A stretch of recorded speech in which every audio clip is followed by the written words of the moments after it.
माजलगाव धरणाच्या पाणलोट क्षेत्रामध्ये गेल्या 6 दिवसापासून जोरदार पाऊस हजेरी लावित असल्यामुळे माजलगाव धरणामध्ये बिंदुसरा व सिंदफणा नदी पात्रातून येणाऱ्या पाण्याच्या आवकमध्ये खूप मोठी वाढ झाल्याचं आपल्याला पाहण्यास मिळत आहे।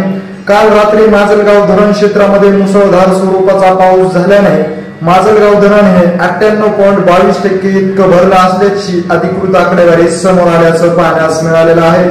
त्यानंतर माजलगाव धरणाच्या 11 दरवाजामार्फत पाण्याचा विसर्ग करण्यात आला असून काल रात्री 11 वाजण्याच्या सुमारास माजलगाव धरणातून जवळपास 1 लाख क्युसेक्सने इतका पाण्याचा विसर्ग खाली सिंदफणा व गोदावरी नदी पात्रामध्ये करण्यात आलेला आहे।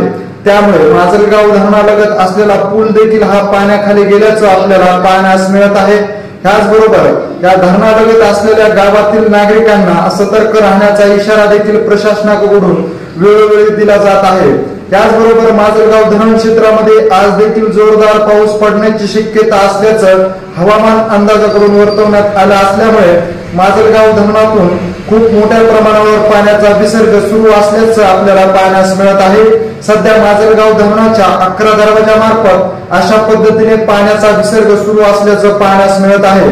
त्यामुळे गोदावरीलगत असलेल्या गावातील अनेक गावांना ह्या पुराचा वेढा पडल्याचं देखील पाहण्यास मिळत असून मुसळधार स्वरूपाचा पाऊस देखील काल 6 वाजल्यापासून कोसळत असल्यामुळे पूर परिस्थिती देखील ह्या ठिकाणी निर्माण झाल्याचं पाहण्यास मिळालेलं आहे।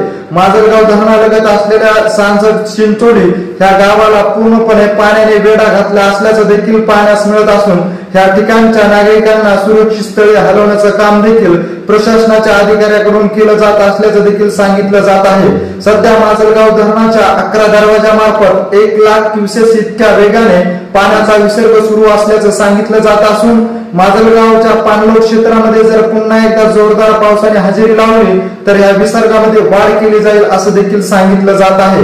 माजलगाव धरणाविषयीची अशीच माहिती जर तुम्हाला वेळोवेळी जाणून घ्यायची असेल आणि तुम्ही अजूनही आमच्या चॅनलला जर सबस्क्राईब केलं नसेल तर नक्की सबस्क्राईब करा। धन्यवाद।